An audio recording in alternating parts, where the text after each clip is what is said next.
Haciendo un análisis inicial de observación, se detectó una problemática dentro de los grupos de trabajo académico, ya que estos presentan conflictos que impactan de distintas maneras en sus relaciones interpersonales y el alcance de los objetivos del grupo. Indagamos acerca de técnicas de comunicación asertiva y nos decantamos por la técnica DESC, debido a que es aquella que propone instrucciones claras para organizar, disponer y articular un mensaje con asertividad. Durante la investigación contextual, nos percatamos que la comunicación asertiva no es innata, sin embargo, puede desarrollarse y fortalecerse por medio de la práctica. A partir de estos hallazgos, escogimos las narrativas ramificadas como instrumento para estructurar el diálogo y darle al usuario la oportunidad de iterar en sus decisiones dentro de un entorno de conflicto simulado, entendiendo el conflicto como situaciones donde existen diferencias de necesidades, opiniones, límites, emociones o expectativas entre personas. En este sentido, realizamos una encuesta en la que se detectó el programa donde surgen más conflictos de trabajo académico causados por una comunicación no asertiva. Identificamos que diseño digital y multimedia es el programa académico que cumple la mayoría de las características de nuestro árbol de problemas. En una de las preguntas se le solicitaba señalar varias causas de los conflictos en sus grupos. La más seleccionada fue la opción falta de comunicación. Además, se analizó cualitativamente una pregunta abierta donde se permite narrar una experiencia de conflicto con sus compañeros.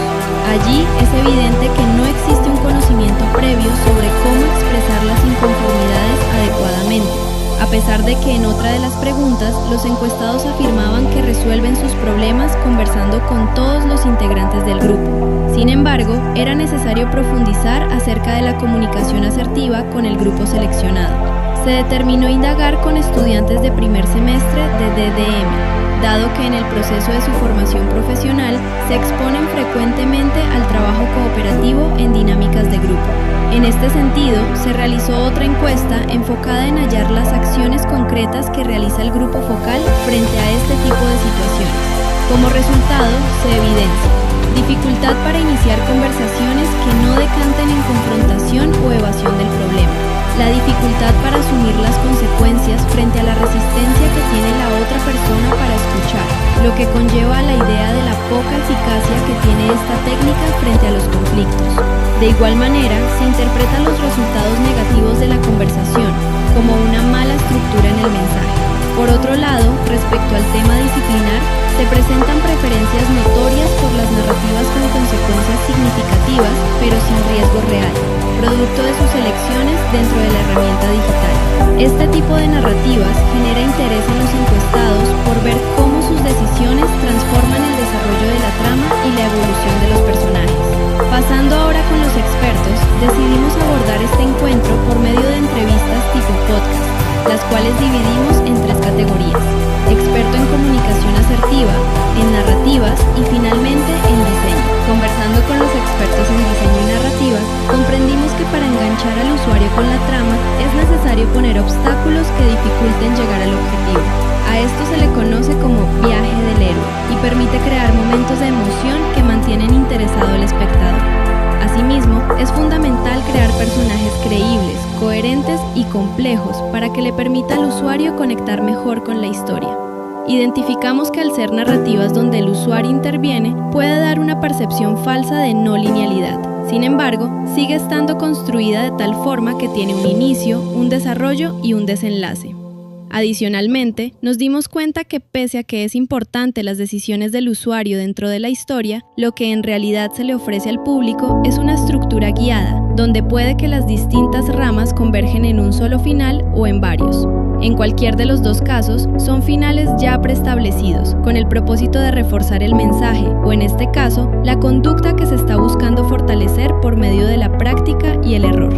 Posteriormente, aclaramos dudas sobre el desarrollo de este tipo de narrativas en aspectos técnicos, tales como la forma en la que se construyen textual y visualmente, el tipo de software y el uso de la IA como herramienta para construir más situaciones ficticias.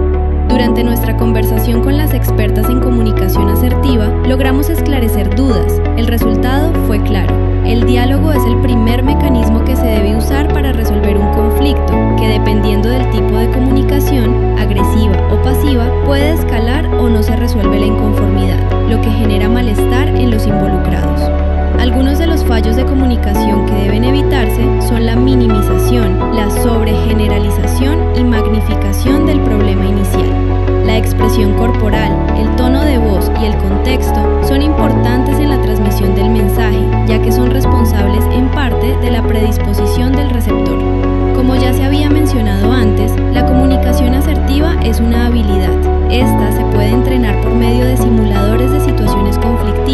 que permita reconocer las tendencias personales del usuario, tales como callar, explotar o culpabilizar, con el fin de que el usuario pueda identificar sus falencias al enfrentarse a un conflicto real. Como resultado de nuestra indagación, surgen nuevas ideas sobre cómo abordar el tema de forma interactiva con el público objetivo. Sin embargo, aún es necesario profundizar en algunas cuestiones que no fueron aclaradas por completo. Por ejemplo, ¿cuáles son las particularidades de los conflictos que surgen entre diseñadores en formación, dada la naturaleza de su disciplina? Recordando que el conflicto puede estar presente incluso cuando aún no ha estallado en una confrontación, sino como una tensión en el equipo.